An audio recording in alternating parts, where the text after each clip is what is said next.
Welcome everybody back to the DomCast Ep.8, where with any luck we will not have to restart the NBA at a later date. Yes, as I said, probably one or two podcasts before the NBA season started, I was wondering why nobody was mentioning the fact that we're in a global pandemic and that the season wasn't gonna go that smoothly, at least for the start, right? Because I felt like much of the talk was just who's gonna win the championship, who's gonna be, our regular basketball talk, and it was really as if we weren't going through what we were going through. And I mentioned that we were probably spoiled because of the bubble. We were the only league to actually try a bubble because we were the only league that was capable of it. And it worked beautifully. There were 0 cases, guys. Only time guys were missing games were if they stupidly forgot to get tested before, because I don't know how that was happening, but it happened a couple times. And, at this point, luckily, we haven't actually ran into an outbreak on teams. We haven't had teams being ravaged by it where the whole organization catches it and they have to shut down and all that. Really, it's contact tracing at the moment. It's contact tracing, it's health and safety protocols. I'm so goddamn tired of that phrase. Health and safety protocols are putting up wilt numbers right now. It's crazy. And because of that, I swear most of my topics, like when I run into a topic throughout the week, I copy it to my Microsoft document, and like half of these were players being quarantined for 7 to 14 days. So I will do the podcast a little bit differently this week. On the NBA section, I'm actually going to start with the standings because I feel like that might help me a little bit. But before we get to the NBA section, as always, I let you know what you may or may not have missed in terms of content throughout the week. For content, I posted a couple of videos here, actually. Play Now Online. I tried my first hand in actually bringing games from The Sims that we do on Twitch to YouTube, because some of those games deserve to be seen by more than just a Twitch chat. And the fact that people were betting channel points on it too made it hilarious. So I posted a video with that here as well. On the main channel, and obviously, yeah, that means we did finish the Classic Team Sim on Twitch, so that took us 2 full streams. Because of the betting, it took way longer. So we did that there. We also did some more Play Now Online, because Play Now Online actually works, so I'm kind of doing like a road to Hall of Fame, I think is the best rank you can get in Play Now Online. So we're kind of doing that on Twitch these days, because they actually give you your wins. Because when we first started playing, they weren't giving us wins. If you didn't know, if you didn't have PS5, we were just playing for shits and giggles. So it's actually pretty cool now. And on the main channel, I made Tyrese Halliburton video. It was finally about that time. I always knew that day was gonna come, and it did, because he's been hooping this season. Your man's has been balling out, so that's there if you haven't seen it. There will be more videos on both channels this week. I already have it all kind of planned out. And, oh yeah, VOD 2K. VOD 2K has been getting plenty. I think we're up to the 2005 season now. I think I've completed up to the 05 season on VOD 2K. It's getting updated just about every day or every other day. Somebody came in my Twitch chat like, can you post on VOD 2K? I'm like, I post on VOD 2K every single day. But I can't be mad. It's not like I advertise it. I only talk about it here. So if you care about that type of stuff, that's going pretty smoothly. Thank you, Core i9. So moving on to the NBA section, yeah, what I'm gonna do this week, and it may stay this way, I don't know, this might be the appropriate way. Normally I wait until the end of the podcast to go to standings and read off the standings, but this week, like especially last night, I was watching basketball last night and I was like, bro, this is just dry. The matchups were mostly dry. Even the ones that weren't dry, like the Lakers and Rockets, were basically blowouts. And so yeah, the topics this week they didn't feel as inspiring. So the standings might help with that a little bit, especially so I get to more teams, because sometimes I'd be having shit to say about a squad I don't even get to it. So starting in the Eastern Conference, you have the Philadelphia 76ers at 7-3. They're tied with Boston, actually, or Boston is tied with them. They are tied for the first seed. Indiana is behind them at 6-3. They've been having a good season so far. Ooh, the Orlando Magic. Tragic, man. Tragic. They're 6-4. Things are finally catching up. I think they started the season like undefeated for the first 4 or 5 games. Nobody really paid it any attention if you weren't in Orlando, because why would you? But I don't want to roast the Magic, bro. I don't want to roast the Magic. Things were actually looking nice until they weren't. They're actually tied with the Bucks there. The Bucks are 6-4. They're having a disappointing start to the season. It's a good thing Giannis already signed the Supermax. The Knicks are 5-5. Bro, they're not 0-10. They are 5-5, and they are looking pretty nice. Relative to the Knicks, right? Sorry, I just got a notification while I'm recording. I really got to do better. I got to cut those off. But I'm not on OBS. So y'all didn't hear it. The Cavaliers are also 5-5, and then the Hornets rounded out at the 8th seed. So that leaves teams like the Hawks, the Nets, and the Heat all outside of the top 8. Again, it's early and things are really, really ratchet right now, but these teams are all at 500 or below 500. And then there's the Raptors at 2-7. That's one thing I didn't see happening this year. You go to the Western Conference, the Lakers are 8-3, predictably. They are first seed in the Western Conference. The Suns are right behind them, though, only half a game at 7-3. The Clippers at third, 7-4. The Jazz, the Warriors at 5th, and then the Mavericks have worked their way in there. They're getting Porzingis back today. That's good news. And then Portland and OKC round that one out. And yes, OKC is being competitive without Chris Paul. They still have a good product on the floor. It's like they just refused to tank, right?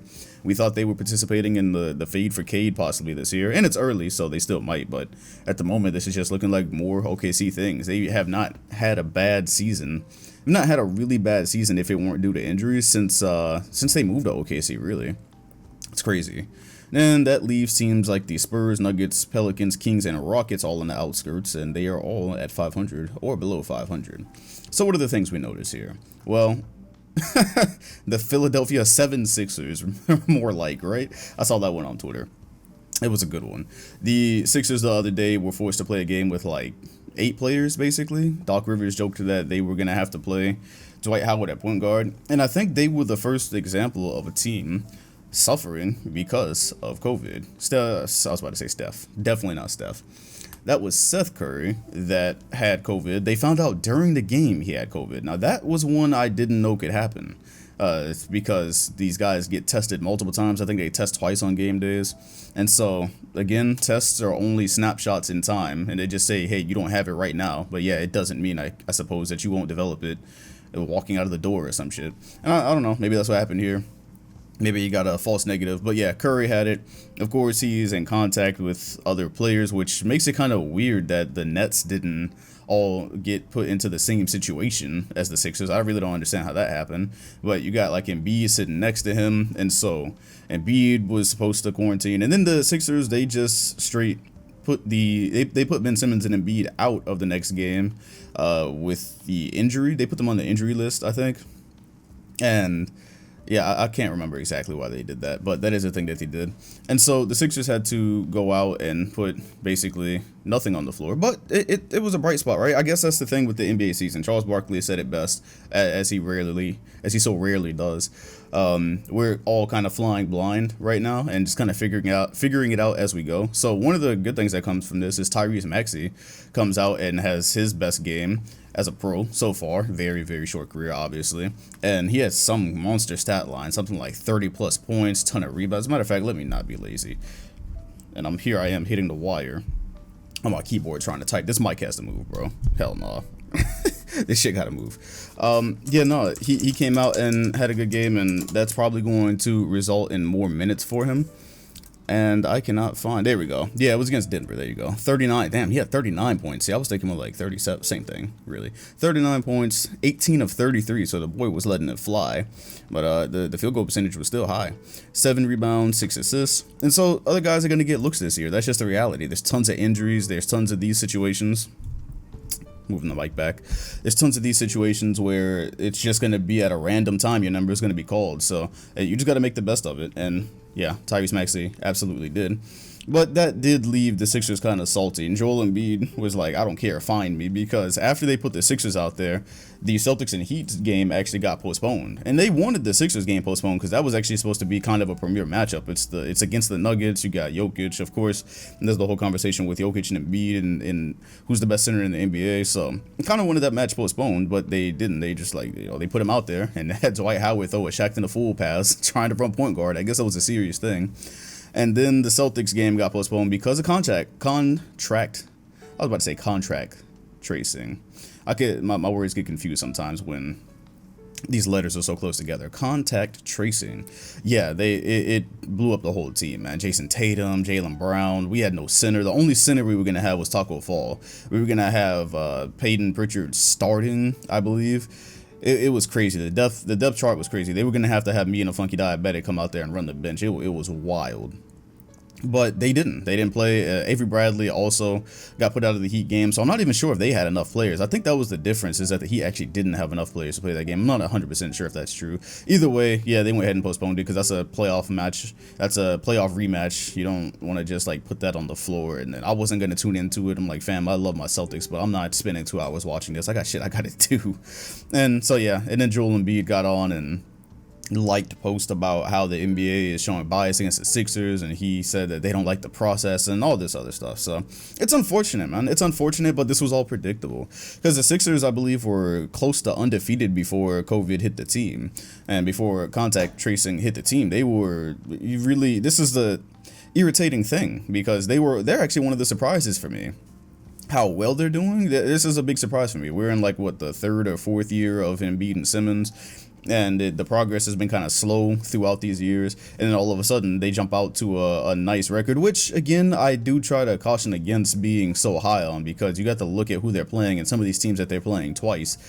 Right now, early in the season particularly, it's easy to pad the record, but still though, you want to see something like this develop and you want to see where it goes, right? And because guys are going to have to keep sitting in or keep coming in and being out, it's going to be 100 different lineups. It's going to be a long time before a lot of these teams have chemistry and know exactly what they want to do. It's not going to be like a regular season. Ironically, the regular season is not going to be like the regular season. So that's what's happened there. Embiid, especially before this, Embiid was really in the MVP race. He was on top of most people's MVP ladder. He's putting up great numbers, and the Sixers had the record. So that's what it takes, right? Especially if you're a two-way player. That puts you right in that conversation. And that's somebody I hadn't even thought about winning this year because of health, if anything. But yeah, to no fault of his own, he's missed a couple of games so far. So that is the thing that's happening. And so that brings us to, and what do I want to go after that? Yeah, I'll reference the standings, because that was actually a topic I had written down. I'll continue to reference the standings as I go along, because you got the Celtics, who also didn't have a great start, and now they're tied for first in the East. Just literally last podcast, I was like, the bench looks a little bit thin, and you're a little bit worried, and then here they are at first or second, which when last week they were like, what, 5th or 6th? So again, there's going to be a lot of this going on throughout the season. Same thing for the Nets, what's going on right now with them. They're 5 and 6 now after having a strong start, and that puts them at 10th in the Eastern Conference. And what you look out there, obviously, Kevin Durant also contact tracing, that put him out for a week, and then Kyrie Irving on the same day that which day didn't he play? I think they were supposed to play Washington. Yeah, they were supposed to play Washington, and then he went out for personal reasons. He's still out with personal reasons, and there's very little communication, as you would expect, surrounding Kyrie Irving. We don't actually know 100% what's going on or why he's out. Steve Nash said that they are in here I go, about to say contract. Steve Nash says that they are in contact. Kevin Durant says that they're not going to say a whole lot, but they're supporting him. So we don't really know what's going on there. We don't really know when he's going to be back. But yeah, this year, here's the thing. I think because that's what Adam Silver says right now. First of all, I hadn't even mentioned, I should have mentioned it at the beginning. There are no plans right now to pause this season, as we know. Again, things change really quickly, so it might be a week from now when next thing you know, we're streaming random games on Twitch again because there's no NBA. You have no clue, right? But right now, they said they're going to fight through it. They're just going to tough through it because, again, there hasn't been a super outbreak yet, so I guess that would probably be more of what leads to a shutdown. But they're hoping that after around like February, things start to look a little bit better. The vaccine starts to roll out. Of course, the way the world works is money is at the top. NBA players are probably going to be some of the first people, and athletes in general are probably going to be some of the first people to get it. The athletes that want it. So if you tough through this part of the season, play as many games as you can, and then the later part of the season looks great because the players are now they built up immunity or whatever. I guess that's probably what they're hoping for and what they're going for. So we'll see if that's the plan that gets stuck to, but. Again, we are all flying blind at the moment. So this could easily be the season, though, where we end up with some really weird seedings.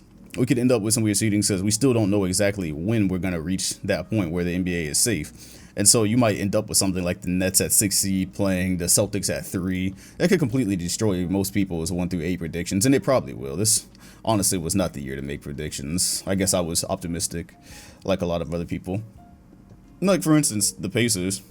So far, we got the Raptors and the Wizards well outside of the playoffs. So Those were two teams that I had in the playoffs.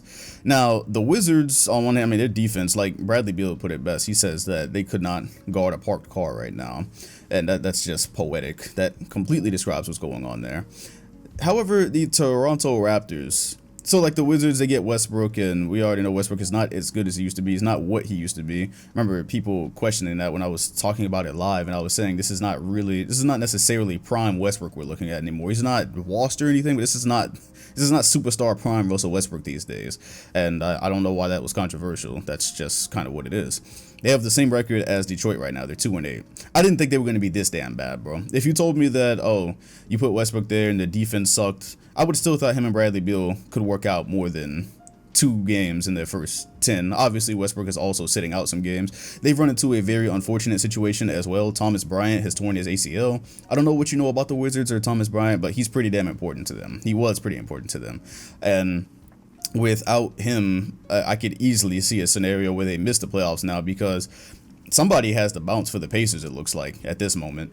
What I thought with, and also, yeah, that's one spot. And then the Toronto Raptors at 2-7. That's another team I didn't think was going to be as bad as they were. Like 2-7. I went back and I didn't go back, but before the season was starting, I kind of had a dialogue with Raptors fans, and I was like, y'all are not as good as y'all used to be. Y'all do understand that. You've lost 3 key pieces to a championship team. You can't just keep losing guys and stay great. But I didn't think they were going to stink either. Pascal Siakam has regressed, at least for this part of the season. He's not doing well.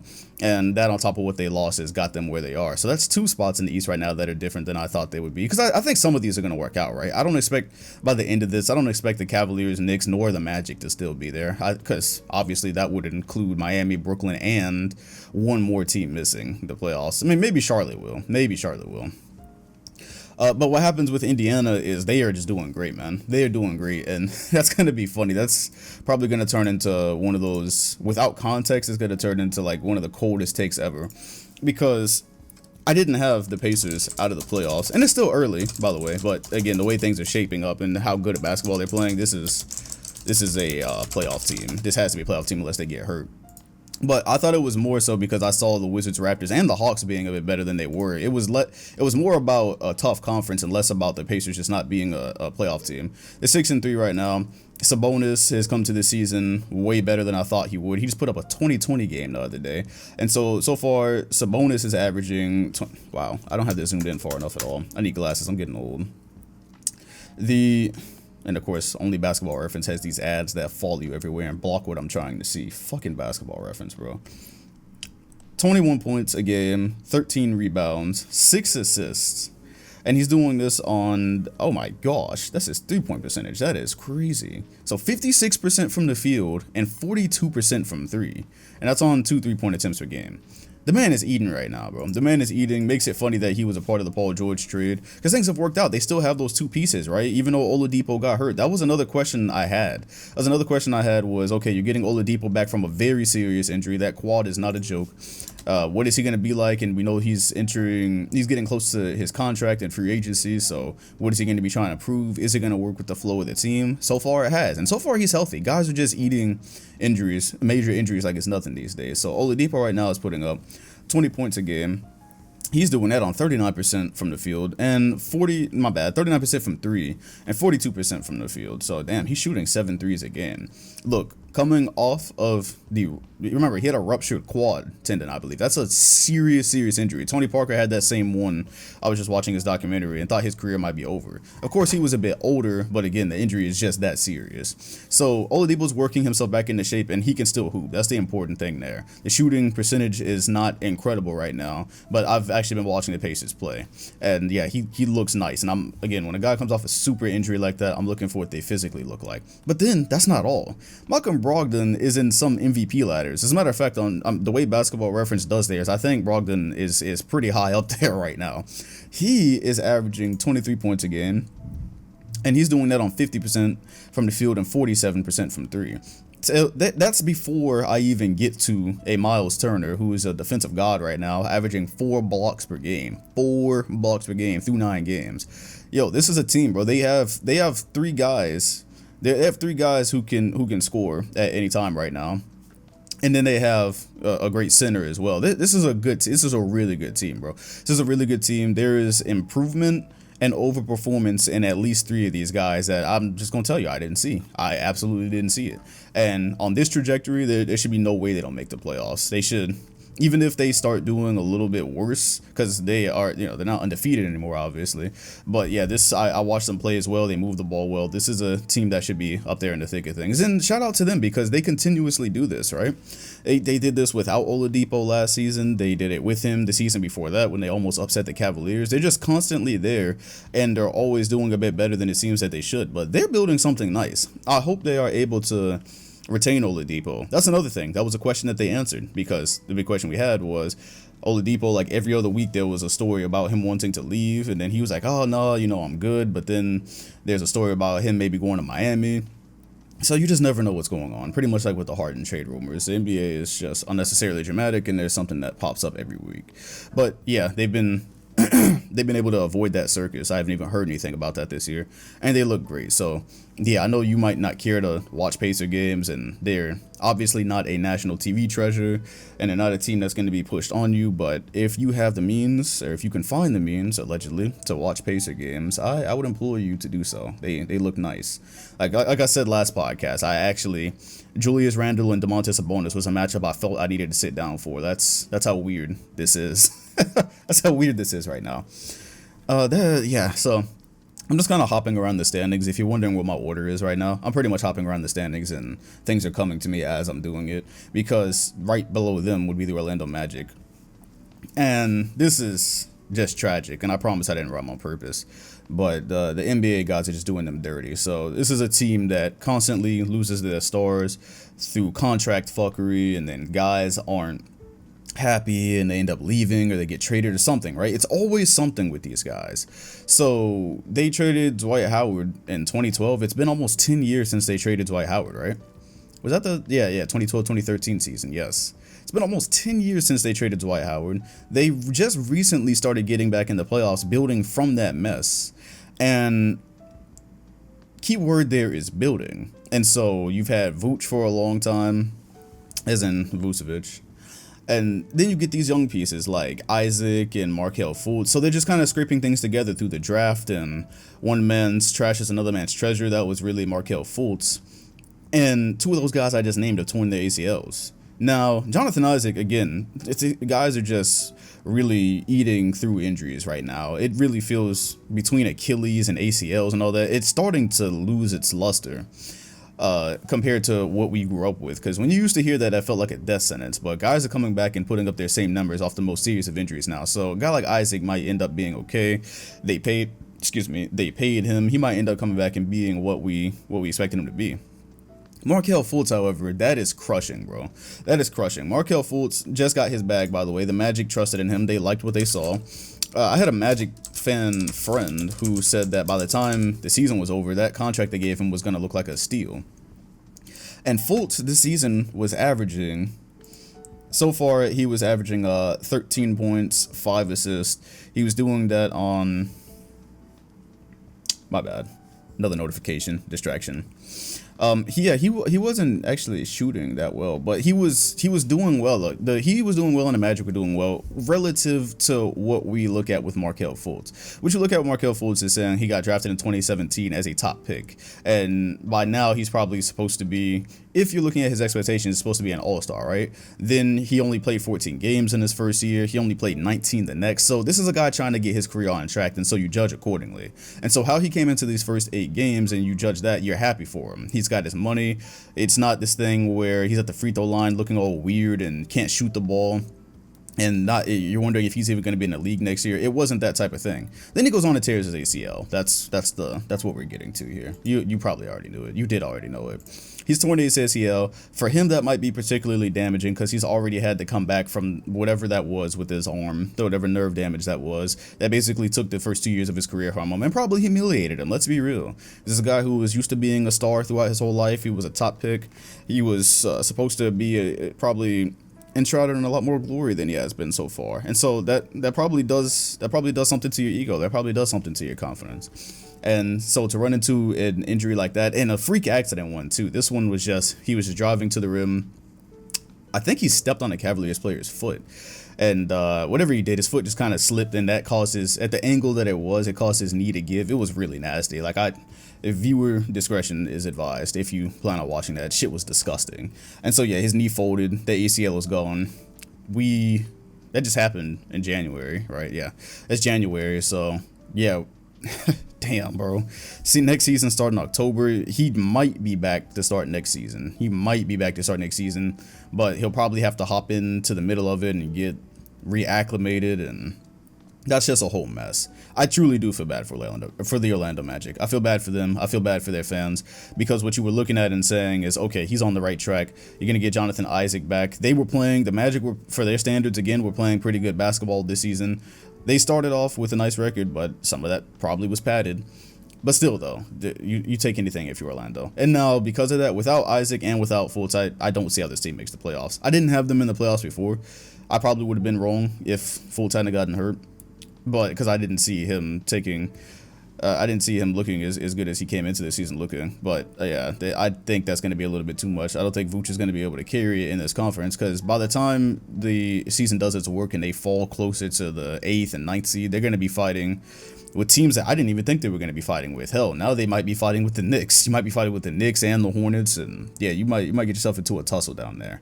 So yeah. Who knows where the Magic go from here? They're two young bright spots who were probably hoping these were going to be cornerstones in the future. Yeah, they're cooked for the foreseeable future. That's just tough. That is tough, and not to be insensitive, but I am glad I'm not a Magic fan. I just am, bro. It's just always like this. I always hear this doom down here with this team. It's just always like this. For whether it's injuries or whether it's the front office, it's always something.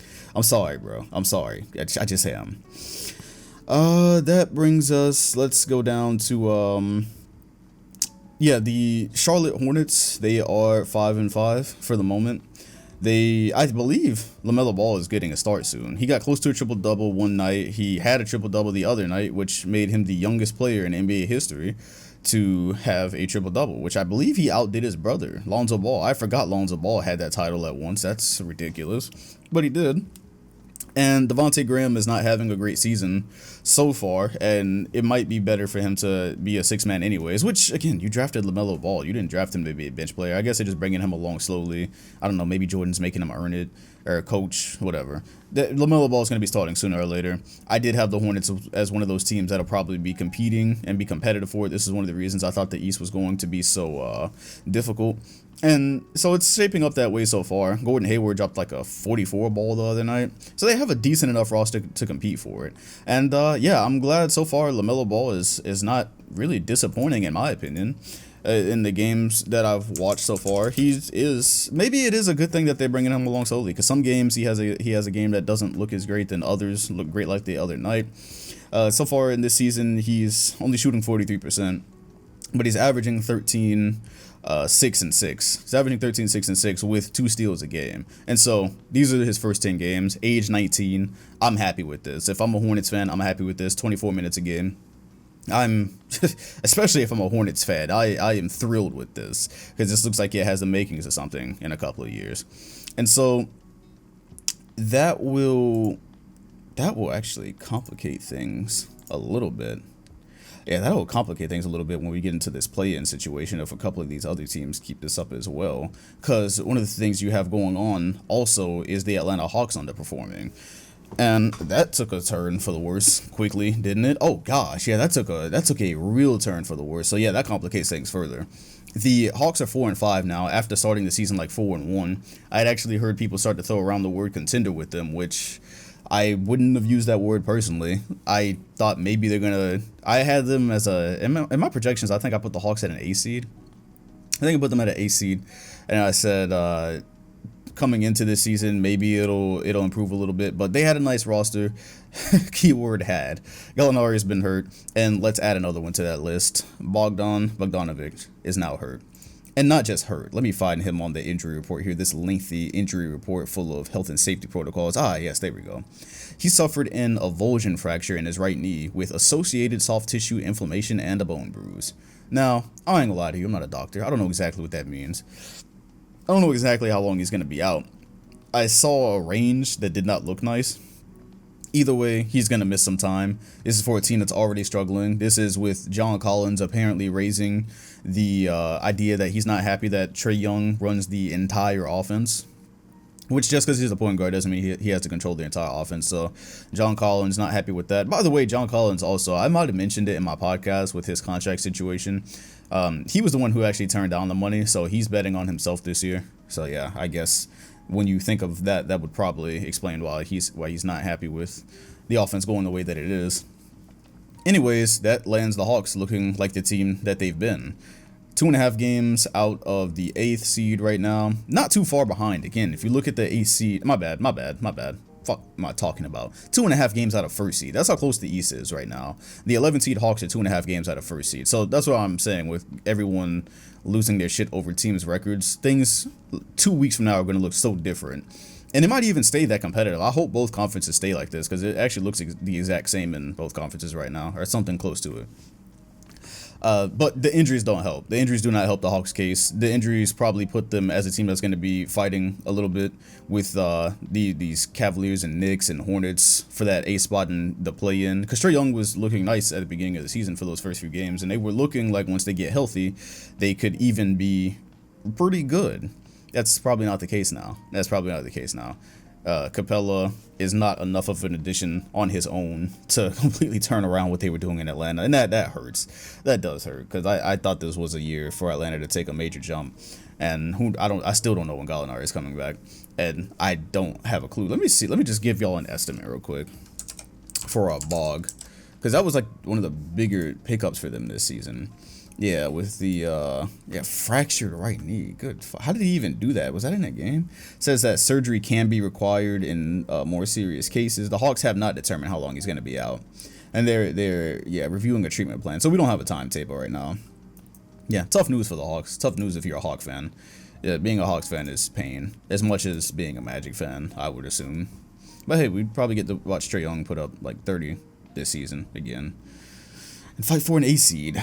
The Bulls will be doing the same thing. Chicago Bulls. Zach LaThree last night had 10 3-pointers. I believe he had 45 points.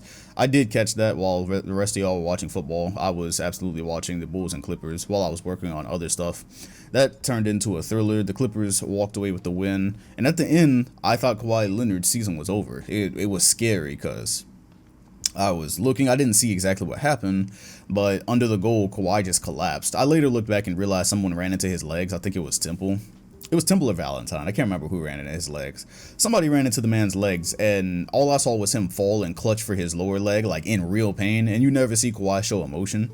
The man broke character for a good 2 to 3 seconds. It was some scary shit, and I thought it was maybe an Achilles or maybe an ACL. And he rolled over, got up, and ran away. Like nothing happened. It was crazy. It's like in Grand Theft Auto when you jump from like a far height and the dude falls down and yells for a second. And then after he's done clutching, he gets right back up and starts running away from the cops. Exactly what happened with Kawhi. I'm glad the man was okay. The Clippers are still 3rd seed right now. I believe I projected them 2nd. So the Lakers or Clippers will probably still be the 2 higher rated teams by the time this is all said and done. I think that's what will happen there. But yeah, the Bulls, despite getting just absolutely waxed in like their first couple of games, they're still 4-7, which for right now holds them competitive, because after them it's not competitive anymore. The Raptors, Pistons, and Washington Wizards, none of these teams are competitive at the moment. Things could change, but at this point in time they're not. And that is interesting because the Pistons, well, first of all, we looked at that roster and we already knew what was up with that. Some good news and bad news, but I guess none of it. I guess it's inconsequential when you know that's not a playoff team, more than likely. First of all, their rookie Killian Hayes, he tore something into his hip. That is one of many on this long ass injury report. Where's our boy Killian Hayes? I think they said it was a labral tear. Yeah, it's one of these on here. Either way, yeah, he's going to be out for some time. I hadn't seen a whole lot from him yet. Watching some of the Pistons games, I had only seen some flashes of his facilitation and vision. He had a good start to one of the games. There we go. Yeah, labral tear in his hip. And it was on the drive to the basket in Milwaukee. That's what happened with them. So there, lottery pick is out. And then it's out of nowhere, your guy, Jeremy Grant, is currently, I don't hear anybody ever talk about this, so I figured it'd be good for me to mention. Jeremy Grant is averaging 25 and 6. So 25.6 rebounds on 46% shooting and 38% from 3. And that is one of the shockers of the season. People ask, what are you surprised about this season? I'm surprised about Jeremy Grant leaving the Nuggets, going to play for a team and efficiently putting up some good stats. And the man is hooping. The team's not, but he is hooping. I got to witness some of that when the Celtics played against him and struggled to put them away. So that Jeremy Grant comes up because I think that I had said that was an underrated loss for the Nuggets, but what I thought was going to happen with Denver is sure you lose Jeremy Grant, but Michael Porter Jr. is going to come right in and fill in. Of course, health and safety protocols got him too, so not only did they lose an important two-way player in Jeremy Grant and somebody who was important to that run last year, the fill-in that's supposed to be developing is kind of in and out right now. So that leaves the Nuggets at 5-5. But yeah, shout out. If I'm not gonna recommend that you watch Piston games, but yeah, keep Jeremy Grant on your radar. We'll see if that holds. The same way we're kind of looking at Julius Randle, because right now Julius Randle is saying his production looks more like a it just looks regularly scheduled now more than like a whoa, this is a hot streak. They're 10 games in now and they are 500 team and he's leading them. I don't think a whole lot has changed since the last time. I've watched a couple of Julius Randle games. They are not empty stats either. You can't really look at this and go, oh, that's empty stats. The Knicks are, then I'm sure Knicks fans, if you're a Knicks fan, let me know in the comments section. I'm sure y'all feel like royalty right now. Especially because Knicks and Nets fans hate each other. Knicks and, like I said Julius Randle, not Irving. Knicks and Nets fans hate each other. They're constantly like passive-aggressively tweeting about each other on Twitter, but the Knicks are better right now due to circumstances. Yeah, Julius Randle is putting up his 23 and 12 on 50%, man. 50%, 36% from three. The man he's playing like an all-star at the moment, so I'm rooting for him. I'm always rooting for young talent to come out of nowhere and completely turn everybody's expectations on their head. You love to see it. You absolutely love to see it. Yeah, I guess we did a ton of Warriors talk last week. Did a ton of Golden State Warrior talk last week, but they are solidly in the middle of the Western Conference at the moment. They are 6-4. Steph Curry is actually in the MVP race, I believe. As a matter of fact, this might be a good time for me to segue into that. Oh, not really segue, because I'm going to still talk about other teams. But yeah, the Golden State Warriors started the season looking like a lottery team. I put a video out and told everyone, hey, I see these narratives coming, but at least chill out and let them play a little bit more, because with what they have on the roster, they should be better than what they've looked like. So far, they have been better than what they looked like. They got Draymond Green back. That was very important. Steph Curry is being more aggressive, although he had a bad game last night and they still won. There's going to be games this season where Curry doesn't shoot well, but it's still really important to that squad. And yeah, so 6-4 at the moment.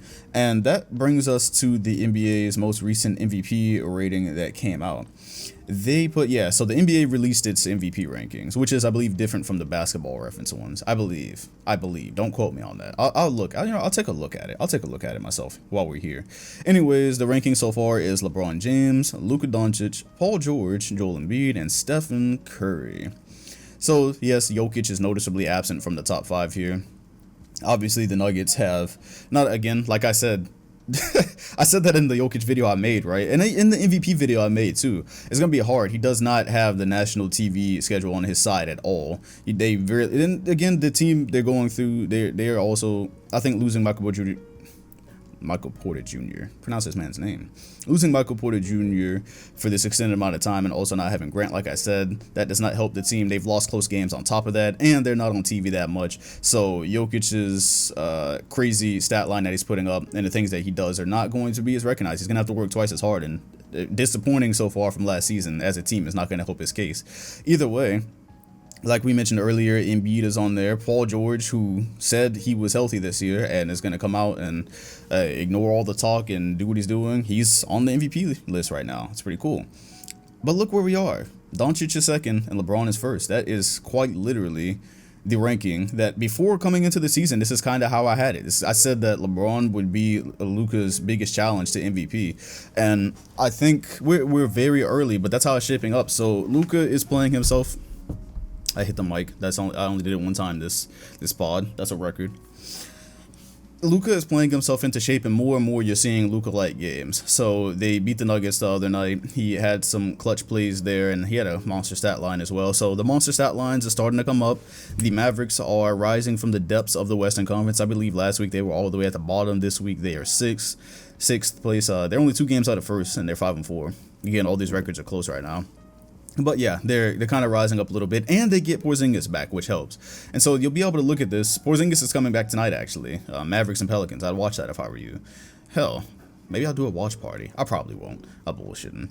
Yeah, they get Porzingis. So at the end, you'll be able to say for the beginning of the season, Luka helped keep them afloat. He wasn't really even in shape, but he helped keep them afloat. Helped keep them above a 500 record. Then they get Porzingis, which is going to help a ton. It's going to take some pressure off of him. Although I'm pretty sure he'll be load managing for a while, especially in a season like this. He'll probably miss some games for health and safety. Everybody's getting health and safety. Maxi Kleber right now actually has corona, so that doesn't help anything. That's one of their shooters.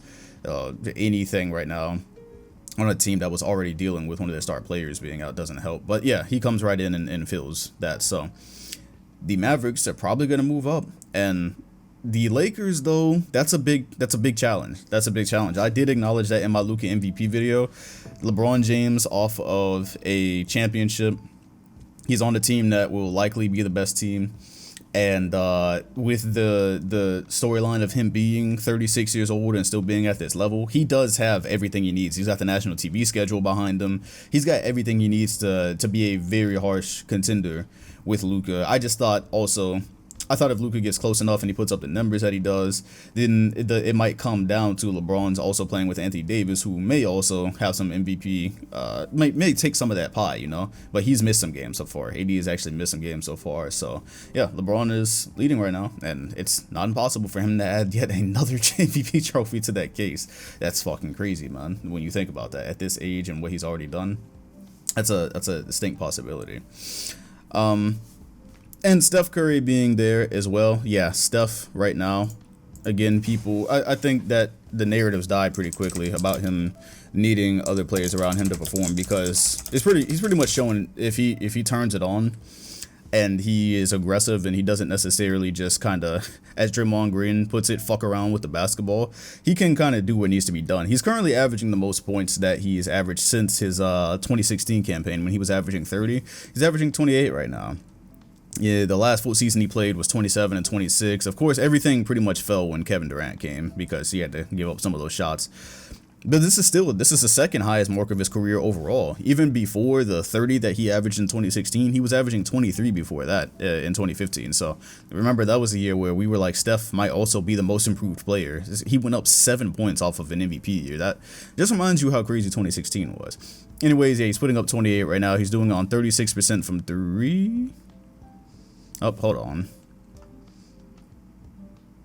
Oh, okay. I got so confused because right above the 36%, it says he shot 24% from 3. I'm like, when did Steph ever shoot? Yeah, that was last year when he only played 5 games. Okay, I was like, bro, am I on Jeremy Grant's fucking basketball reference right now? Yeah, Steph is shooting 43% from the field and 36% from 3. So again, it's not going to be as efficient because he's going to have to get the Warriors to the playoffs. It's not going to be as pretty as it has been in previous years. Wiggins is learning and coming along. He says he is as happy as he's been in his career so far. So yes, in Wiggins we trust. If you didn't know, my Twitter is sometimes a Wiggins propaganda page. And so yeah, again, the bar is, I think, a little bit lower for Steph Curry to be in the MVP race because he's been gone. We haven't really seen him in a while, and we know what this team is. And so this team does not have to have an amazing record for him to kind of catapult up there, especially with the narratives that circled around at the beginning of the season. He doesn't have to end up first or second seed to have a real conversation about MVP. If the Warriors are just good and they're giving teams hell and they're in the thick of things, his name will be there as long as he's putting up numbers. He had 62 one night and you come back with like 36. And so yeah, I don't think he'll win it. I don't think Steph will ultimately win it. To win it, the Golden State Warriors would have to they would have to be like third or second seed for him to actually win it over LeBron, because I think the Lakers are still in the first seed. I don't think there's a real chance of him actually winning it. Yeah, my opinion, people, because the MVP question was pretty prominent in the question section. My opinion remains unchanged. I'm pretty much where the NBA is with LeBron and Luka. Go back and watch the Luka video. That's how I had it in my head, and that's how it's playing out right now. And so I think they'll kind of be dueling for it.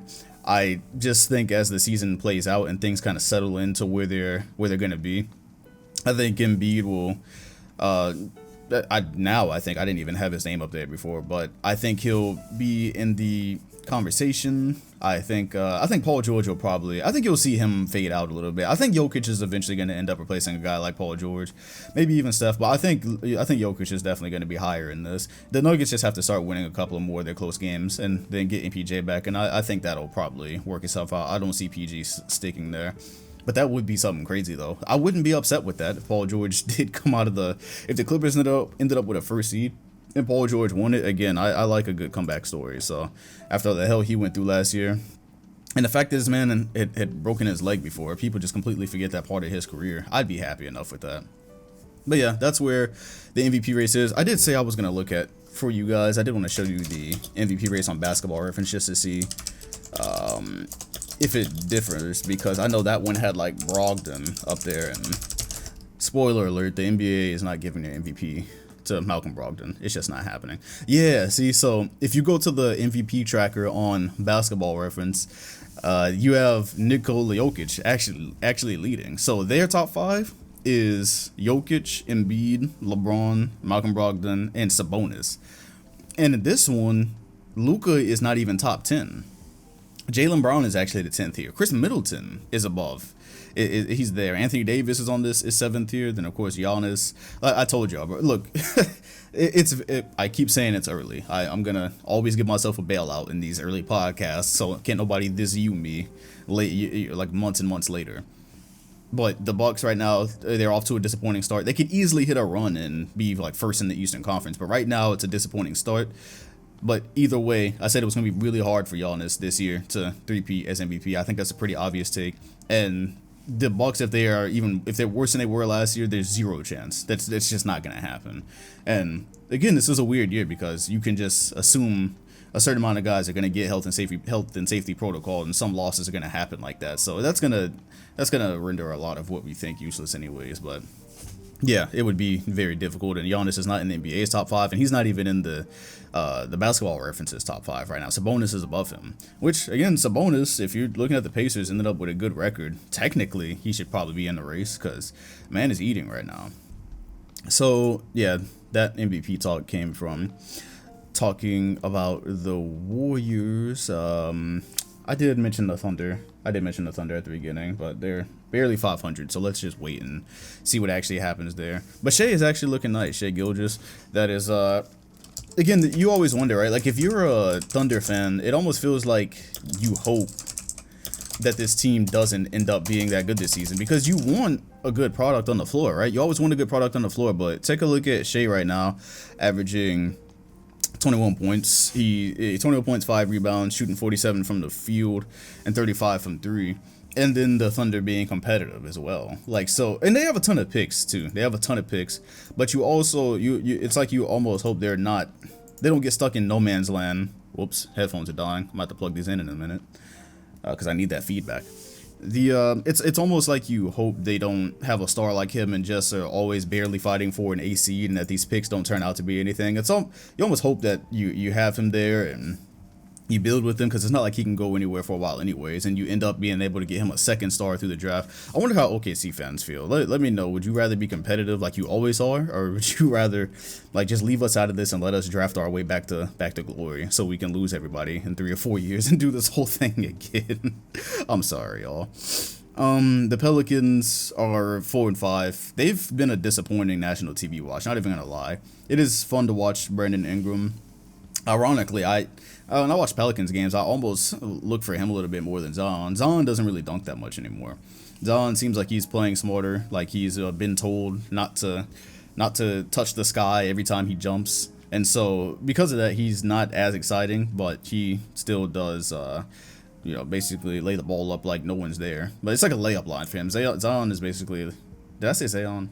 Zion is like watching a layup line these days. But yeah, the Pels got tons of national TV games and are average and will probably be fighting for one of those 8 seeds. I did not have them in the playoffs this year just because of how crazy the Western Conference is. I did not have that.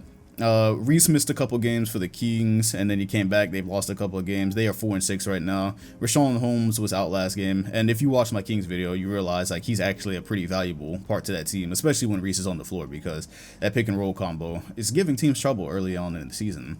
So missing Rashawn Holmes again, that Kings team, if they miss anybody, it kind of hurts them. The Marvin Bagley thing that happened last week, I think I mentioned it.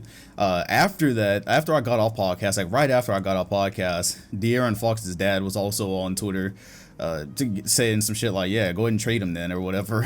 Like, cause Marvin Bagley's dad said, get my son out of here. And then De'Aaron Fox's dad jumped in. It was funny, but it seemed like it died really quickly. It was just like some Twitter banter from some parents who were passionate about their children and their children's team. That really didn't turn or anything. It's not even really worth diving into. Somebody asked what I thought about the Wolves. There's not much to think about the Wolves. Cat has been out most of this time. I think he just came back, and so of course they're at the bottom. I don't think much about them. Anthony Edwards made a rookie mistake. I did want to shout out Ricky Rubio though, because Anthony Edwards made a rookie mistake last week. He drove the ball. I think they were down by 3 points, and the clock was winding down. He drove to the rim. He threw the ball out instead of laying it up. He had a wide open layup, and I think the thing there was his teammates were like, yo, just lay the ball up. They will foul. We have enough time. I think they had a timeout as well. Yeah, they had a timeout that Saunders didn't call. That's what happened. So, yeah, he went the length of the court, and he just kind of threw it out, assuming that they needed 3. But Ricky Rubio was really cool. Ricky Rubio just came to him at the end and just like, yo, I couldn't see exactly what he was telling him, but I assume he was telling him like, yo, just lay the ball up. And we had a timeout. Just lay the ball in. And we'll foul, and then we'll make it a free throw game, and we'll come back and try to hit a shot there. But because he left his feet and threw it away, the Wolves are 3-7. Growing pains, right? It's just growing pains. But I thought that was cool of Rubio. He didn't hang his head or throw his hands up or nothing. He just used it as a moment, man. He just used it as a moment. So that was pretty cool. The Houston Rockets are surprisingly kind of down there with them, 3-5. Played the Lakers last night. That never helps anything. James Harden is giving 0 effort on defense whatsoever. He walks back a lot. I notice the team will be on a fast break and he's kind of walking. He'll be mad if he doesn't get a call, throws his hands up. But yet we've heard nothing about a James Harden trade.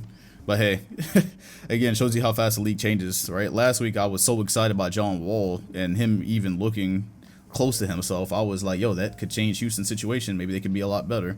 And it's early. It's only been 8 games, so they could still be a lot better. But yeah, they could also, the way it's going, with the defensive effort like that, they could easily end up not being great. And then the Rockets say, okay, cool, we're going to go ahead and cut bait and let Harden go sometime this season. But I'm not going down the Harden rabbit hole this year, or this podcast, because there's just not a lot of new information. So they're just playing basketball and seeing where it goes.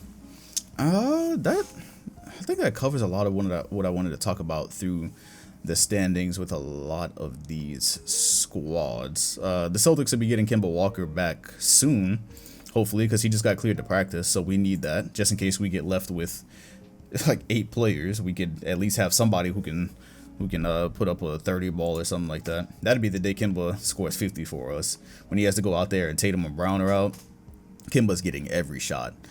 Let's see, what did I leave out? Did I cover everything by just talking about teams through the standings? I don't know. I might do that format more where the Christian Wood story did get updated.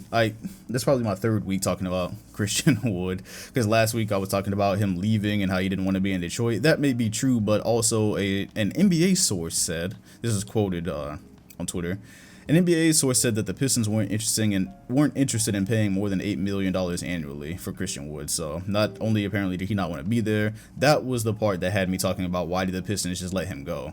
Apparently they cheaped out as well. I don't know. Doesn't really matter. We're so far away from when this happened now. The Christian Wood part of the podcast is always kind of like it's like a damn meme now, basically. Just have a small 30 or 45 second part about why Christian Wood isn't on the Pistons. Or Christian Wood isn't on the Pistons. Doesn't matter. Houston isn't looking so great at the moment. Talked about a lot of these guys. Health and safety. Oh, Seattle wants a team, by the way. Seattle Mayor Jenny Durkin said she's talked with the NBA Commissioner Adam Silver and is pretty optimistic about landing an expansion franchise. Yes, because that's actually something I had probably put on the last 2 or 3 podcast notes and didn't end up talking about. The NBA is apparently looking to add expansion teams to offset the losses in revenue from the Rona. And so that could lead to expansion teams. Of course, everyone wants a team in Seattle, probably just because the jerseys was so fire and we're nostalgic about it. Imagine they bring a team back to Seattle and the jerseys are ass. How many of y'all that aren't from Seattle are actually going to care? Seattle is apparently, it's a great basketball city as well, but for most of us, I don't know, it might be the aesthetic. But anyways, yeah, that's interesting though. NBA adding expansion franchises. And then the narratives come out, right? Oh, he won in a watered down league. Is that y'all gonna do that here too? I don't know. Who knows when or if that's even gonna happen or if we're even close.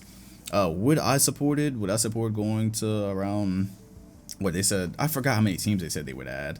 Is it gonna water down the talent? I mean, NBA expansion is it's inevitable, right? They've been talking about expansion for a long time. You assume it's gonna happen at some point. There's gonna be other franchises elsewhere. It's not just gonna be a franchise packing up and leaving a city. Eventually, it's gonna happen. So hell, I don't know. I'm curious enough about it that I wouldn't be upset if it happened. I'm not super like, oh, it's gonna dilute the league and whatever. One or two teams is probably not gonna hurt. Especially if one of them is Seattle. I guess. I don't care that much, to be real with you. Yep, we talked about Melo, Hawks injuries. Yeah, that's pretty much what I had. Excuse me. I did that whole section without water. That's pretty much what I had for the NBA this week. We did the whole standings thing at the beginning, so just for reference of where everything is and how close everything is right now, the 13th seeded Houston Rockets are 3.5 games out of first, and in the East side, the 12th seeded Chicago Bulls are 3.5 games out of first. And so I just put that out here to say, hey, it's fun to react to everything. It's fun to make predictions out of every little thing that happens at the NBA, but especially with health and safety protocols, at least for the next month and a half or so, we are in for a ride. That is going to significantly affect things. The NBA is probably not going to take a break because the reality is we're in a growing pandemic right now. It keeps growing. People are quarantining, and so the guys are free to go home to their families, and they're just not supposed to go out to public places. But still, it's very easy when you have this league of hundreds of players moving around relatively freely. Even if you were to take a break, because somebody asked me about the break, even if you were to take a break, what would that really fix right now? If we come back in 2 weeks, we pause the season right now and come back in 2 weeks, that's just gonna put guys, it's gonna mess people's rhythm up, because you're gonna have the same problem in 2 weeks. The only way the contact tracing is going to not be an issue is once players start getting vaccinated. Once that happens, they're obviously not at risk of catching it, then the contact tracing is not as big a deal, because you come into contact with somebody who had it, doesn't matter. So that's pretty much what we're looking at. They're going to tough it out until there's an outbreak, right? Like if there's like a super outbreak, people got families, bro. People got families, people got small children, people have family members that are at risk of this virus and whatnot. And so until such as like there's an outbreak on the team where multiple people have it and they had to shut down everything. Like I think the Mavs shut down their practice facility, right? Yeah, until there's like a major outbreak, that's when I'll say, okay, yeah, you probably should go ahead and close it down and try to figure something out. But at the moment, we're not going to a bubble. The whole NBA is not going to be in a bubble for the whole season. Somebody brought up the idea of having a bubble for the playoffs. Even then, by the time the playoffs come around in May or June, or yeah, around that time, you're going to have, the NBA is going to probably, a lot of these guys are going to be vaccinated by then. And the vaccine will probably have rolled out to a lot of places by then. So it won't be over. It won't even be close to over. But it'll be in a much more manageable situation. So a bubble wouldn't even really make sense. But I do think, though, I think that, I'm drinking water. I'm not just taking random pauses. I do think that teams like Houston that have so many fans, relative to a global pandemic, right? They have so many fans in their arena. I think that's kind of fucking ridiculous, if I'm being real. Because whether you think it's deadly or, oh, this many people survive, whatever, bro. It's really easy for a player to have to sit out right now because of simple contact tracing. It's really fragile. Like the Celtics, as far as I know, nobody on the Celtics had it, but the whole team had to be out just in case one of these people develop it. And so you lose a guy to 10 to 14 days, and a lot of these teams are going into arenas that have people. The Magic have people. The Rockets got a lot of people. It seems like some of these teams might have like damn near courtside fans sometime soon. I think that's stupid as hell. I think there should be no arena unless you're like letting people sit in nosebleeds. There should be no arena during a global pandemic letting fans in when your league is this fragile, and it's clearly harder for us to maintain it than other teams that don't have than other leagues that don't have as much travel. I don't see how that. I mean, but rocking a hard place, right? Because NBA's got to make money, so got to let as many fans in as you can in certain places. But like even Tampa, I think the Raptors were allowing fans at first. Now Tampa and the Lightning down here, I guess that's a hockey team or something. Neither one of them can have fans. Now they had to go ahead and roll back on that. I expect to see some franchises probably rolling back on it, and they should, man. They should. These arenas should be empty. I care more about the season than somebody being able to go sit in a game and pretend life is normal right now. I care more about the season getting to a point where we can at least get something looking normal, because at the moment, like it looked dicey. Like I'm glad the NBA came out and said that this is our plan and we're gonna kind of do this and get through this, because I was starting to prepare for a random shutdown again. I prefer that not to happen. I don't want to have to talk about Minecraft for an hour or something on this podcast or NBA history. NBA history podcast could be interesting if the NBA does shut down, but I really don't want to. Well, that's it for the NBA section. Yeah, NBA section is finished. Fuck, it wasn't. I read right past that. One last note, I'm sorry. One last note, Shaquille O'Neal roasting Rudy Gobert and his money. Yeah. One last thing. But yeah, I guess it was right to save that for last, because that's not really current NBA news as far as what's going on the court. It kind of is. It kind of is. I don't know.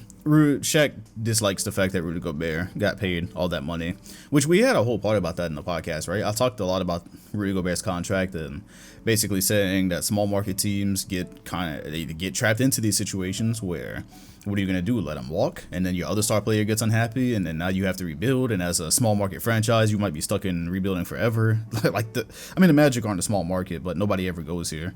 And so it's been 9 years since Dwight Howard left, and they have barely made any progress. And then injuries can wipe all that away. So yeah, if your team's in small markets, or if you're just a team where nobody ever goes, you get stuck with a situation where a guy provides a real value to your team, but you have to pay him way more than that value to keep him. And so that's what happened with the Jazz, and that's what happened with Rudy Gobert. But Shaq of course is like, damn, I'm the most dominant player ever. And he came up in the NBA at a different time. And so the money was not the same. And Shaq is like, there's no way in the hell Rudy Gobert should be making that much money. And you know what? Sure, he's probably right. Rudy Gobert is right now, for that much money, it's kind of like right place at the right time type deal. And so I get that. I get all that. What I don't get, though, is what Shaq is so insecure about, because it's not just this, right? Like, it's a real thing with this guy. Shaq on TNT gets really, really touchy whenever he's challenged by Charles Barkley about something. He'll start taking the shit seriously and go about, you're not a champion, I'm a champion, all this. Like, I don't understand what he's this insecure about. And especially when it comes to current players, we get it, Shaq. We know that you would box Rudy Gobert. We know you're better than him. We know you're better than most big men in history. You're unanimously renowned, almost. And I don't know, I can't say unanimously and almost, but let's just say most would agree, the most dominant player ever. You're up there with Wilt. We know your legacy, and you're not going broke. You've got all types of deals. You've been a good businessman. You're not financially insecure. So I don't understand what his issue with modern players is, and always having to go at people and not just being able to show love. You know what I mean? He's like, he is always really, really fucking salty about something. And I don't know if he's insecure about the fact that his championships came with Kobe Bryant and Dwayne Wade, or if he's insecure about the fact that he should have won more than 4, because being the most dominant force down there, he probably should have won more than 4. Let's be real, probably should have more MVPs. But still, though, your place in history is secure, my guy. Your place in history is secure. You made your choices when you were in the league. You said that you didn't take practice seriously because you weren't going to take practice seriously and take games seriously. And so because your work ethic wasn't crazy, things turned out the way they did, but they still turned out great. And so I don't know why it's so hard. Like, you don't even have to show love to players, right? You don't have to show Allen Iverson level love to players. Allen Iverson is so secure without a championship. You could tell that man is so secure in his legacy, and his career did not go that great. He had off court, well, compared to what it could have been, it didn't go that great. He had off-court drama. He had things that kind of leaked into his career and slowed him down near the end, and it maybe didn't end the way that he wanted it to. But he's so secure in what he was and just letting this generation be great and showing love to the greats of our generation. But you don't even have to do that. You don't have to go out of your way to be like him and hug everybody and be at games and let them. You don't have to be like AI. You don't. But you also don't gotta go out of your way to be salty all the time. It's fucking crazy, man. It's kind of weird, to be honest with you. The energy he gives off when it comes to other players is really, really weird. And I don't know if it's for the entertainment value, because I'm entertained by inside the NBA. People often talk about inside the NBA and how it's not a great thing for the league because guys like Charles and Shaq are constantly bashing on the game. But they're also entertaining to watch, and maybe, who knows, a show where guys were actually analyzing, like really, really analyzing the game, maybe it wouldn't do as well. I don't know, that's all a different conversation. But yeah, the Shaq thing is weird to me, man. The Shaq thing is weird. Allen Iverson's very secure, didn't win a championship, career got a bit derailed, but he's very secure. And Shaq comes off as really insecure with this. He really does, because he went hard on Rudy Gobert, and he just does this with everybody, I guess. If you're a player, like, if you're Rudy Gobert, you probably grew up, I mean, I don't know if you grew up from his country idolizing Shaq, but you grew up, and this is one of the legends of the game, and one of the legends of the game is, like, on your case, and you never even said anything about him. That would probably feel like shit, right? That would probably feel crazy. I don't know, man. Shaq has got a complex. You're talking about NBA players that I would want to talk to in the future.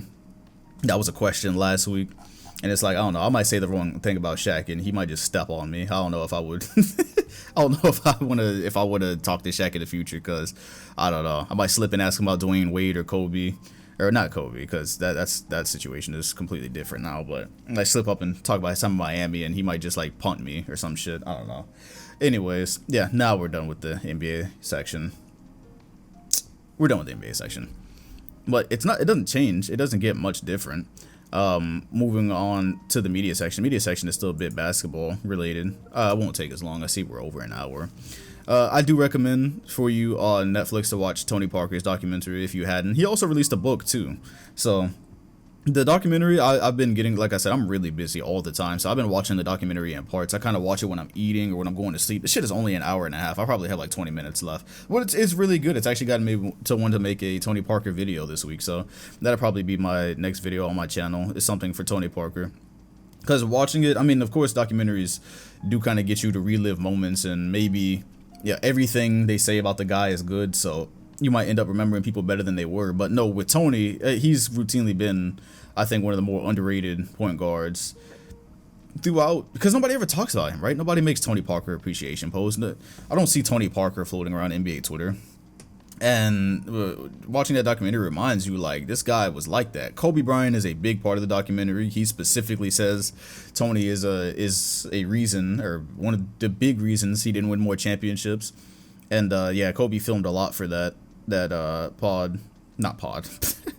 documentary. He filmed a lot for the documentary before the tragedy, so that was really cool to see, because I wonder how much other stuff is out there, how much other stuff was Kobe a part of before that happened. So I was really happy to see that, because it wasn't even, like, I was a little bit disappointed with the Michael Jordan one that came out over the summer.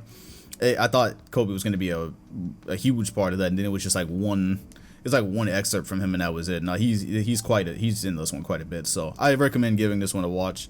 And then I don't know, maybe go watch some Tony Parker highlights, because for as good as he was, again, I guess that just kind of comes with being on the Spurs. Spurs stars did not really care that much about their brand, and none of them were about the spotlight, so Tony was kind of overlooked. But yeah, I think a Tony Parker video is coming up soon.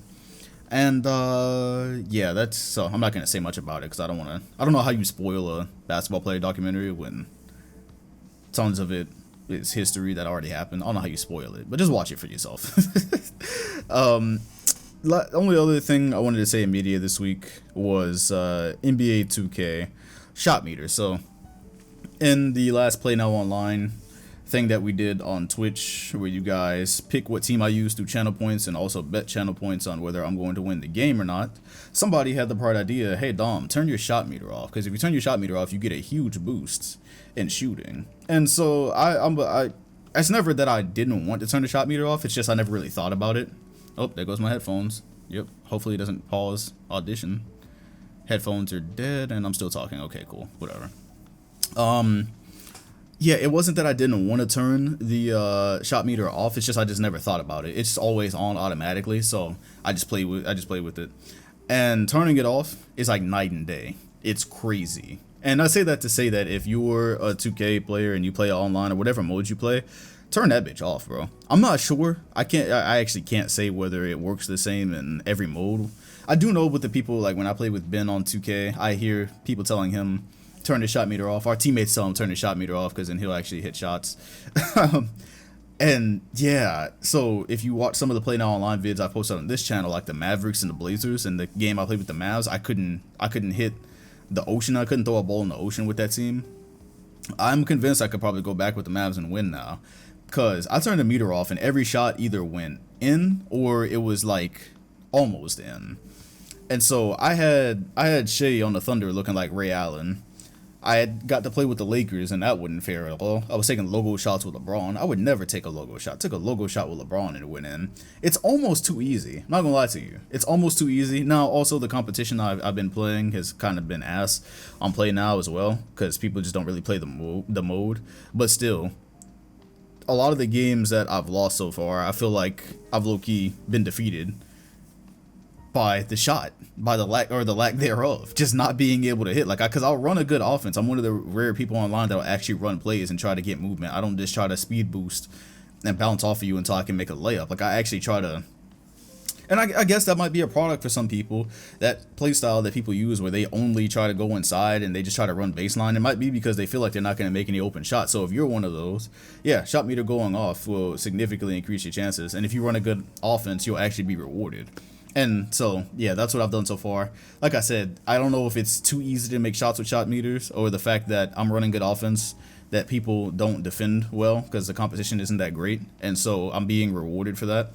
We'll see as I get into higher leagues and the competition gets different, because there's people in like the Hall of Fame. It's like 40 people in the Hall of Fame on PlayStation 5, and you know, like, those are probably like the greatest 2K players ever. Like, you took the time on Play Now to go to the Hall of Fame. I don't know. Or maybe they got there because of the lack of comp. Who knows? Anyways, yeah, on Twitch we are doing kind of the, like I said at the beginning, the road to Hall of Fame thing and unlocking all the teams, and hopefully as more people get PS5, maybe they'll turn out to Play Now Online. Because Play Now Online right now, in the Freshman League, there's about 90,000 people. And then you go to the next league, I believe it's only like 6,000. It's fucking crazy. Nobody keeps playing that mode. One-on-one is dead. Anyways, yeah, that's all for media this week. That's all I had to say. And my head is starting to hurt. We need to wrap this up. Creator highlight this week goes out to our guy Rebound Rewind. Yeah, for the first time I am shouting out somebody else in the NBA community. Doesn't happen by design, it's just I don't watch a lot of NBA stuff. Like I said, that's really weird. It's not really weird, it's just I don't really be having time like that. Anyways, Rebound Rewind, great NBA channel, very unique NBA channel. They do all their videos by animation. And so how could I describe it to you? It's kind of like basketball. I don't want to call it cartoon. I don't want to give you the wrong idea. But yeah, basketball with cartoonish animation and informative videos as well. It's very unique. It's content that I don't think you'll actually get anywhere else on NBA YouTube because, well, first of all, that shit takes like actual like talent. You have to sit with like Adobe Illustrator, probably Photoshop, After Effects. Most people probably wouldn't even have the time to do that. I find it very interesting, and I'm like, I wouldn't even attempt this. I just don't even have the time or desire. But yeah, he makes NBA videos using his own animation, so he probably won't run into problems with copyright and whatnot. Because I think the NBA, one of the things with them is, or what I've looked at in the past, is if you make your videos different enough, they generally don't mess with you. And then sometimes, like on the streak I'm on right now, they just forget about you totally. But yeah, his channel is really good. Link will be in the comment section and description. That's not one of the milquetoast NBA videos, because a lot of the NBA videos are the same on this side of YouTube right now. So this is just something really unique. He has around 32,000 subscribers, I believe. He's been growing, because I think last time I checked, I don't think he had that much. It had been a really long time. I had to like search for his channel because it had been a long time since I watched him. But yeah, I figured he would be good for the highlight, and so he looks like he is finding some success, and yeah, hopefully he finds much more, because I respect the craft. Shit is fire. So I would go check that out if I were you. Alright, now we're on to questions. Let me drink some water. Just a reminder that the question section comes from Twitter most of the time. Maybe Instagram one day.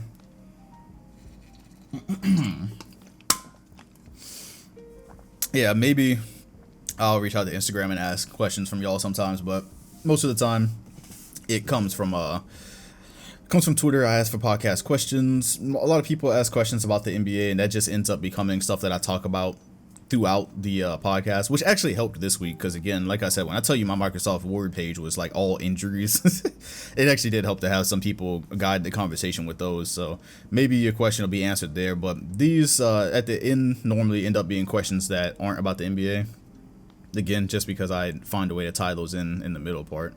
And yeah, they could be about anything. They could be about literally anything. And yeah, that's kind of how I go with these. Normally choose 3 to 5. This week it looks like it's 3.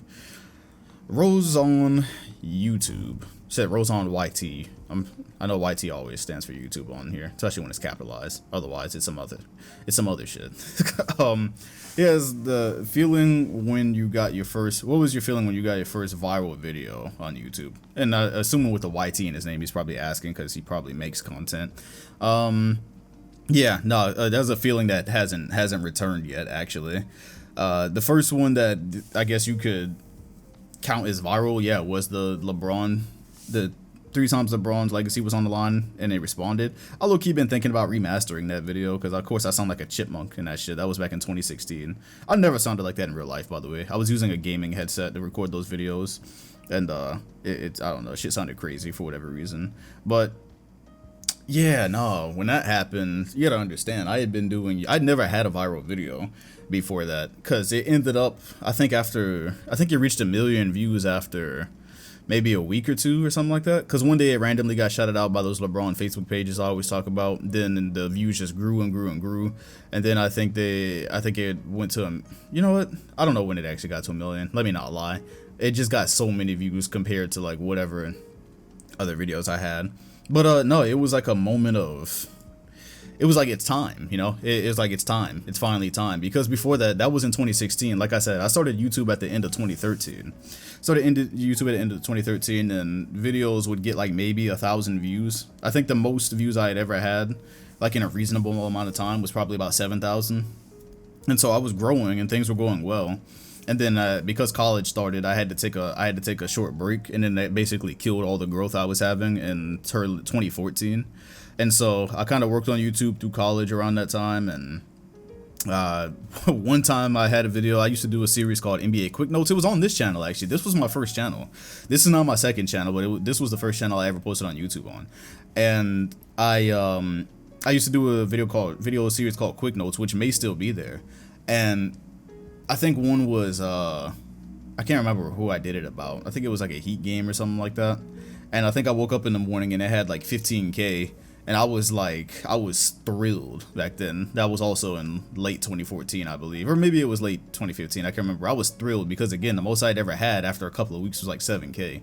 So then that happened, and it had like 15K in the morning. I damn near cried. I damn near cried back then. I was a lot younger, obviously, too. The views meant something different back then. And so, yeah. The 2016 summer, like I said, when 2016 started, I had basically stopped YouTube. I didn't post on YouTube for 6 months. Came back that year in like July, and by August I had my first viral video. And so by that point, it had been almost 3 years since I posted my first video on YouTube, and I had always planned for it. Like I had always planned to have some type of success on the platform. And so when that happened, yeah, it's still a feeling that has never returned while I've been here, because that first one was it was so out of the norm, and knowing what I could do with it as well, like just watching my subscribers grow the way they were at that time, because of that video, it brought in tons of subs, and it started a catapult. That's the thing, right? Like now I look back at it, I'm way more thankful for it, because I've seen channels that get a viral video, and that's it. Like it doesn't stick. Like they get that video and then the next one is like back to normal. So you might see something with like 340,000 views and the next video is back to 12K. And now that I see that phenomena, I look back and I'm like, yo, I really had that one LeBron video with my chipmunk ass voice, by the way. I have no clue how people actually stuck around. That's just a blessing in of its own. I have no clue how that happened, because if you watch that video, I sound so bad. I don't think I've watched that video in years just because I can't stand the way I sound in it. But no, I actually had people watch that and say, I want to hear this guy more. And they kept subbing. And so the next video I posted after that had good views, and the next one after that, and for the next few months I just like punched as hard as I could and posted videos like every 3 days, and I was like, I'm gonna keep this going. I'm gonna keep going as hard as I can with this and take it as far as I can. And even today where I am now, you can literally trace it back to that one video. The podcast I now have that people listen to, the Twitch streaming that I do now where we're at like 40K on Twitch, and the main channel, like all the shit, the having a big Twitter account, like you can literally trace it back to that one moment, because I never stopped growing in some capacity after that video. It never stopped. Even now the growth is a lot slower, but it never just stopped though. It never hit a wall on any of my platforms. It never stopped. But anyways, yeah, as it was happening, that, because I guess I might have like gone on a tangent, not really answered your question. Yeah, it was like Euphoria. Because I would have trouble sleeping at night because I was so excited to get up and make the next video after that, and knowing that there was actually gonna be a crowd watching and that I actually had a real chance at what I've been doing for the last 2 or 3 years.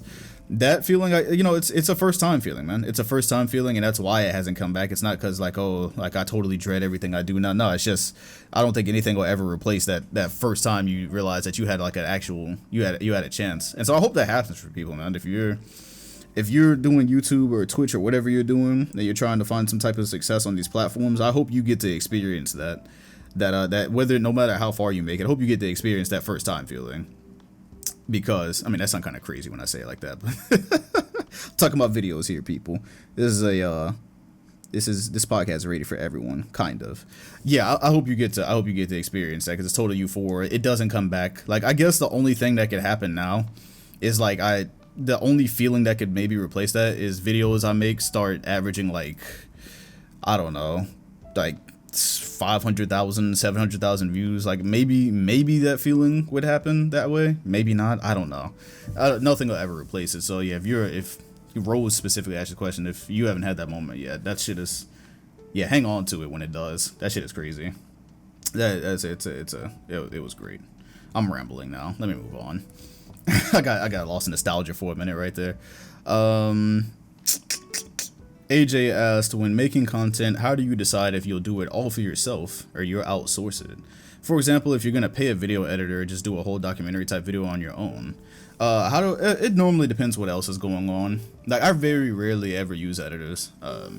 I had a streak where back in 2019 where I was using Real Life Legend for a lot of that's the guy who makes YouTube 2K montages. He was helping me out, and he's a great editor. And I was using him a lot back then because I just simply didn't have time to keep up with the demand, because I was at a point where people were watching the retro draft retrospective series, and so like to write those and research those took so long that I to keep up with how people were demanding those videos and the hot streak they put me on, I kind of had to outsource it. And so back then, yeah, I did that, but now it's kind of like I really don't outsource it unless there's just something outstanding going on in my life. Because I'm really picky, man. I'm really, really picky about how I want a video to look, even if it's not a masterpiece, right? Like, I haven't set out to make a case for GOAT since October, and those are like the masterpiece videos I consider. Those are the ones where I'm really delicate with like every detail of the video, but obviously I can't sustain that doing everything else I do. So, but even then, like, when you hire an editor, Real Life Legend is great, but I've had other editors work for me before, and it's just so rare to find an editor that can actually do what you want, because you try to explain it as much as you can and you still end up with something like talking about Tracy McGrady when he was on the Magic, and then the guy has put footage of him on the Rockets there, little shit like that I have to go back and fix. And so you're just like, bro, I'm gonna work with this one guy sometimes, but other times I'm gonna just do the video myself, even if it costs me time, so I can get it to look how I want, regardless of if it's a masterpiece or not. I just want it to look how I want it to look. So yeah, if there's something like, per se, let's say if I had like a Twitch sponsorship and I knew I had to fulfill a certain amount of streams or something like that, then I would probably say, okay, yeah, now I don't have time to sit down and make Damian Lillard's career story so far. Let me outsource that. Let me voice it over one night and then outsource that. That's how I make that decision. Just depends on whatever else is happening. But 99% of the time, videos videos that I edit, like on my second channel, all the Play Now Online videos I make all of those. Those are all mine, the sound effects and shit, because I actually enjoy doing those. I enjoy going back and seeing the games that I played. And I find those fun to make. So I could outsource those and get them out faster, but I really like making them, so I don't outsource them. And it saves me money, and I like doing it. So that's the other thing. If it's something that I really like doing, I'm not going to outsource it. If it's something like Case for GOAT that I know has to look a certain way, I'm not going to outsource it. That's kind of how I make those decisions. Don't know if that helps or if you're on your own journey or not on content, but yeah, those are how I make those decisions. Last question goes to the TB. He asked, your favorite Call of Duty of all time and a funny COD story. My favorite Call of Duty of all time, I mean, I maybe it's nostalgia, but I would have to go Call of Duty 4 Modern Warfare. It was when I discovered Call of Duty, when me and my friends would, when it was like this thing that you couldn't get enough of, right? Like Dragon Ball Z, I feel like is a thing when I was younger I just couldn't get enough of, so it always stuck with me. Call of Duty 4 was a game that my friends had and that my cousin had, and it was such a superior gun game compared to anything I had played at that point, that it felt like gold, right? It always felt like gold, playing it online and going to my friend's house on his widescreen TV and playing it. It was just something I was like, bro, I cannot get enough of this damn game. So, that I think, yeah, I'd probably have to go, because after that it just became a regular thing, right? I'm lying like hell right now, my bad. What the fuck am I talking about? Okay. Let me answer it this way. The Call of Duty I'm most nostalgic about, and the one that gave me a feeling, kind of like how my first viral video gave me a feeling I'll never have, Call of Duty 4 gave me a feeling I'll never have. I'm lying to you, though. My favorite Call of Duty is Call of Duty Black Ops 2. Okay, yeah, I was about to say, because somebody was about to diss me really hard, because, like, I know I've talked about Black Ops 2 being my favorite. Yeah, so Call of Duty 4 was the one I absolutely loved, but Black Ops 2, I prestiged in it. I played it when 2K13 failed me the summer before I went to college, and I just couldn't stand it anymore. Call of Duty Black Ops 2 had my back. I loved that game. I loved the maps. I loved the guns. I loved the gameplay. I even liked the story mode in Call of Duty Black Ops 2. Yeah, Call of Duty Black Ops 2 would have to be. Because even now, like, I went back and I tried to play it probably like a couple of months ago, and I can't now because everyone's modding. But yeah, I hope that they remaster that one. Black Ops 2 is a shit. Funny COD story, man. I've literally purchased almost only Call of Duty I didn't buy was that Advanced Warfare is what it was called. I don't know if that exists. There's one that came out like 2015, whatever one was in 2015. I don't think I bought. So yeah, I mean, there's plenty of shit that's happened, right? I wasn't really a Call of Duty shit talker. I don't know. I guess discovering the grenade fuckery would be a funny Call of Duty story, because that's when my cousin brought down Call of Duty 4. And we were playing. As a matter of fact, I went and got it myself too. So we had two TVs hooked up in the same room, and I remember we both died because somebody threw a grenade like across the map. And that was the first time I discovered like chucking grenades when a game starts in COD. But again, when I was young, you know, I thought of people who played online and could do stuff like that. I thought they were like pros, and so that story had always stuck with me because the replay showed that the guy threw that shit from across the map, and it went like through a building and killed us. And so I always thought he was like some pro gamer, when in reality that's just what you do sometimes, right? When you start a Call of Duty matches, you unpin one and just let that bitch sing, and whatever it hits, it hits. But I still remember the exact map too. It was the one where I don't even know how to describe it to you. I don't know how to describe it to you. It's like a village in the desert or something, and there's a helicopter down, and at some place in that level there's like a minigun that you can attach yourself to in a building. And shoot people with. You can kind of like camp in the building and like shoot whatever's on the ground. I don't know what that building is called or what that map is called. But yeah, that's the one I always remember. I was never much of a Call of Duty shit talker, and being with the toxic lobbies, I always heard that stuff, but I don't think I really ever participated that much. I'll probably have more fun at Call of Duty stories. If I remember another one next week, I'll make sure to let you know. I did not let you know that this podcast is on Spotify and iTunes at the beginning. That probably would have helped, so I guess I'll have to put a thing at the beginning of the video there. And remind you, if you enjoyed this pod, yeah, if you're gonna listen to it on Apple Podcasts, it would help if you rated it 5 stars. It would help if you share it if you enjoy it. Hit the like button on the video helps, all that good stuff. And then if you hit the bell next to my name, the bell next to my name on this channel, really cool thing happens. You get notifications every time I post a video if you care to hear that much. All right, I'll see y'all next week, and hopefully the NBA will still be running.